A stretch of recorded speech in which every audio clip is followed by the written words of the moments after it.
The sound of her bones. As soon as Arshad's son stopped at the street corner, a few children picked up stones and started yelling, "Greater than, here comes the mad boy! Arshad's crazy son!" One of them threw a plastic bag filled with mud, which hit his face. He stumbled, but still said nothing. His clothes were dirty, shoes torn, and he held school books in his hands, now stained with mud and water. Silently, he hugged the books to his chest and walked home, as if he was used to this daily humiliation. On the way, he mumbled, "Greater than, Dad must have made someone cry. Maybe that's why everyone makes me cry now."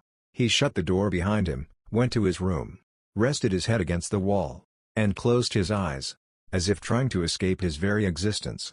Arshad was tall, broad-shouldered, and dark-skinned, a young man. His body was strong, but his mind empty.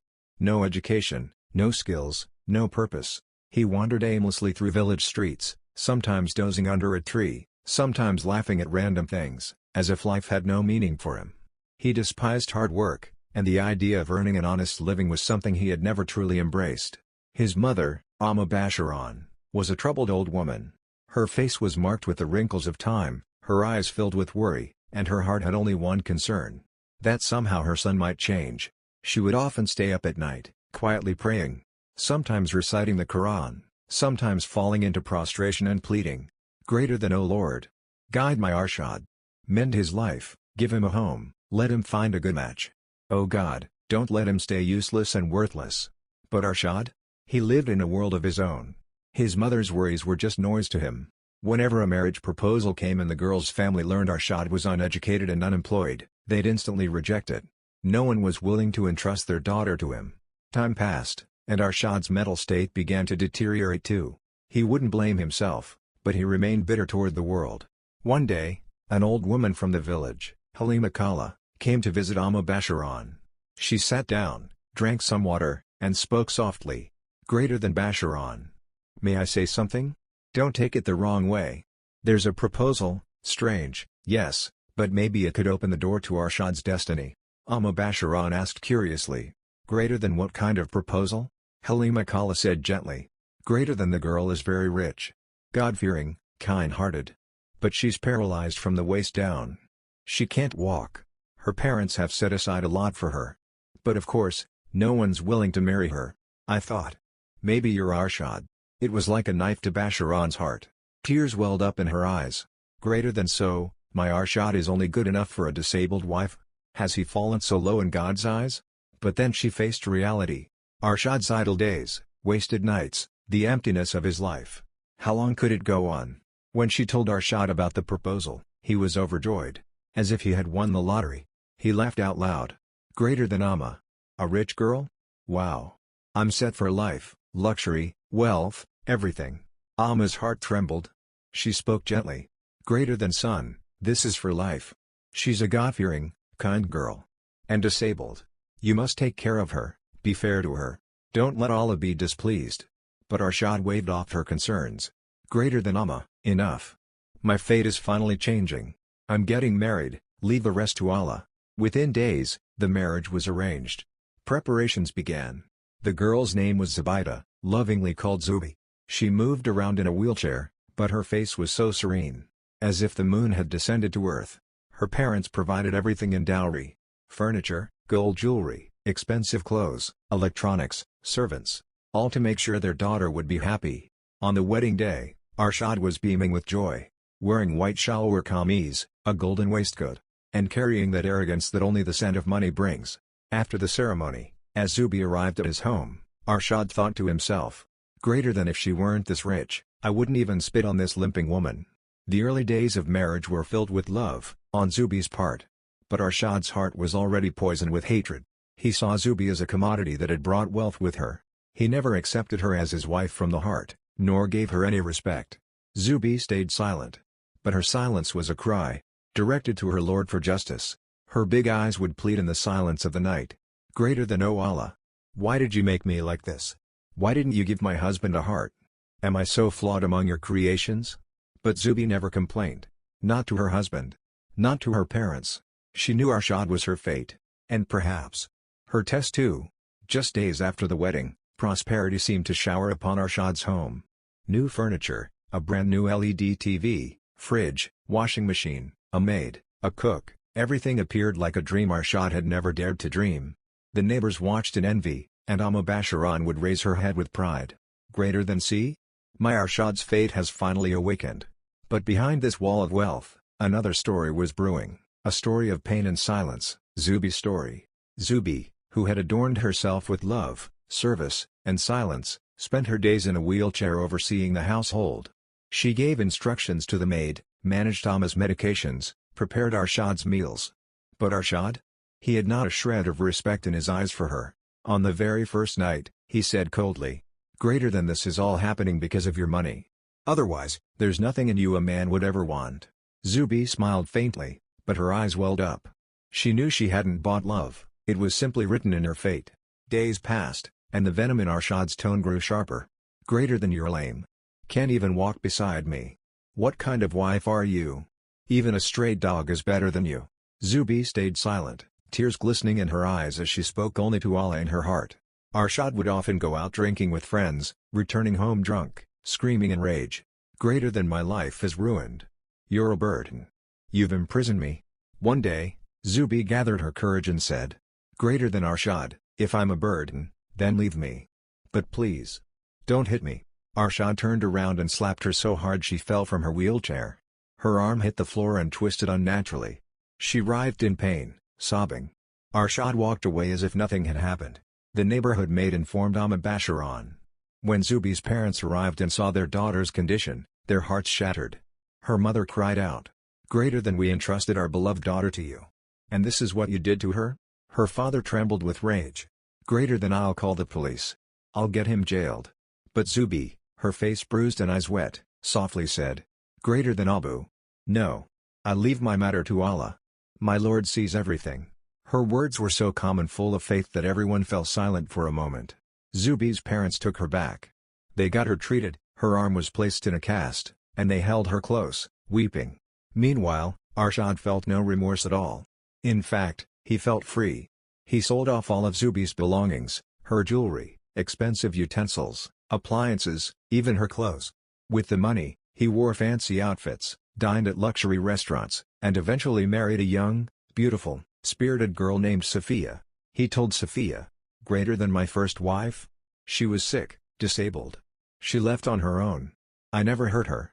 Safiya smiled and replied, "Greater than you seem like a very kind man, Arshad." And thus, Arshad began his story again, burying the truth under the shadow of wealth. But the cries of a wounded heart that calls out to God for justice never go unheard. Arshad's second wife, Safiya, was stunning, pampered, eloquent, and the life of every gathering. A few months after the wedding, she gave birth to a baby boy. The child looked angelic, golden hair, blue eyes, and skin as fair as milk. They named him Rafi. The entire village whispered, "Greater than we've only seen such beautiful babies in pictures." Women of the neighborhood grew jealous. People came from afar just to see him. Arshad would puff his chest with pride. "Greater than this is my real legacy." Zubi was no longer in this world. She had passed away quietly at her parents' home, without a single complaint, just 2 years after leaving Arshad. Doctors said, "Greater than physically, there was nothing wrong, it's as if her heartbeat just slowly faded away." The night before her death, she whispered in her mother's ear, "Greater than Ami, I never told anyone anything. But my Allah heard everything." Zubi was buried without any news coverage, without mourners. Arshad didn't come, nor did Safiya, as if she never existed. But destiny wasn't silent. Years later, Safiya became pregnant again. This time, Arshad was blessed with twins, a boy and a girl. When he heard the news, he proudly declared, "Greater than now my legacy is complete." But as the children started to talk and walk, Safiya noticed something strange, emptiness in their eyes, trouble with speech, difficulty understanding. Specialists diagnosed, "Greater than both children are severely mentally challenged. They won't be able to live a normal life." The color drained from Arshad's face. He began yelling at Safiya, blaming the children on Zubi's curse, cursing his fate, but endured everything in silence. Only one hope remained, Rafi. Rafi, now in 5th grade, topped every subject. Even the teachers were in awe of his brilliance.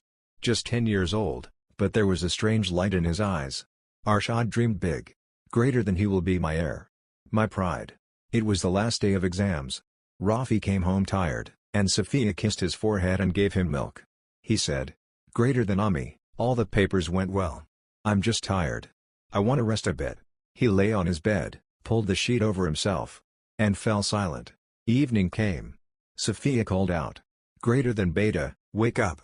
I made your favorite khichdi." No response. Arshad came in, called his name, shook him. Nothing. He pulled off the sheet, and a terrifying silence shattered the room. Rafi's eyes were closed, face lifeless. As if he had drifted in his sleep to another world, a world without pain, without taunts, where his father's pride didn't weigh him down like a burden. Arshad screamed and called for Sophia. The doctor arrived, checked his pulse, and quietly said, "Greater than this child passed away hours ago." His heart stopped in his sleep. No illness, no signs, no explanation. As if someone from the heavens had summoned him.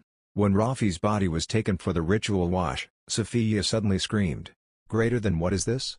What's written on his tongue?" Everyone leaned in to look. Burned into Rafi's tongue was a message. "Greater than Allah is sufficient for the oppressed." Arshad collapsed to the ground. His mind went numb. His heart felt like it had been struck 1,000 times. He cried out, "Greater than Zubi. Zubi. I hit you, broke your heart. Were you really calling out to Allah?" Sophia cradled Rafi in her arms and softly said, "Greater than this wasn't revenge. This was justice." Rafi's untimely death wasn't just the loss of a child, it was a declaration. A declaration of justice, of a curse, and of fate being overturned. On the day of the funeral, the entire village gathered, in silence. The air was still, as if even the wind had stopped. Every eye was filled with disbelief. Some women whispered under their breath. Greater than poor Zubi never uttered a word. She only pleaded to Allah. Today, her plea has been answered. After Rafi was buried, Arshad couldn't sleep anymore. Every time he lay on his bed, Zubi's face came before his eyes, bruised, tear-streaked, silent, but still speaking. "Arshad, I left it to God. Now he is delivering the reckoning." A few months later, Sophia suddenly suffered severe breathing problems. She passed away before they could even reach the hospital. The doctors said, "Greater than it was a lung infection." But such rapid deterioration? Something felt off. Now, Arshad was left with only his mentally disabled twin children. The house was desolate, damp walls, dusty dishes, and empty plates on the dining table. One day, the village imam saw Arshad sitting alone in the mosque, weeping. He approached and asked, "Greater than brother Arshad, is everything all right?" Arshad, trembling, replied, "Greater than Mullah Sahib. I tormented a woman. She remained silent, but her God." He spoke. "Now I've lost everything. Everything." The people inside the mosque lowered their gaze. No one spoke. Because everyone knew, this punishment was no one else's. It was Arshad's own doing. His disabled son, the one Arshad never once lifted in his arms, now helped straighten his shoes and fed him by hand. But outside, village children mocked him. "Greater than he's mad. Run, the loony is here." His daughter, barely 10, kneaded dough in the morning, sometimes in ashes, sometimes in wet mud. The bread was often undercooked or burned, but Arshad and the boy ate silently. With every bite, Arshad wept. One day, the girl asked, "Greater than Abu, where is Ami?" Arshad lowered his eyes. He had no answer. One evening, Arshad sat outside the mosque and addressed the passers-by. "Greater than O people, when I beat Zubi, broke her bones, and crushed her heart, everyone stayed silent. Now, when I fall, do not laugh. Because inside each of you, there may be an Arshad hiding too." The people remained silent. Moments later, Arshad stood up and staggered toward the graveyard. He reached Zubi's grave, folded his hands, eyes filled with tears, and in a trembling voice said, "Greater than Zubi. If you can hear me, please forgive me. I am broken. Return to me all that I've lost." But the grave remained silent. The air was cold.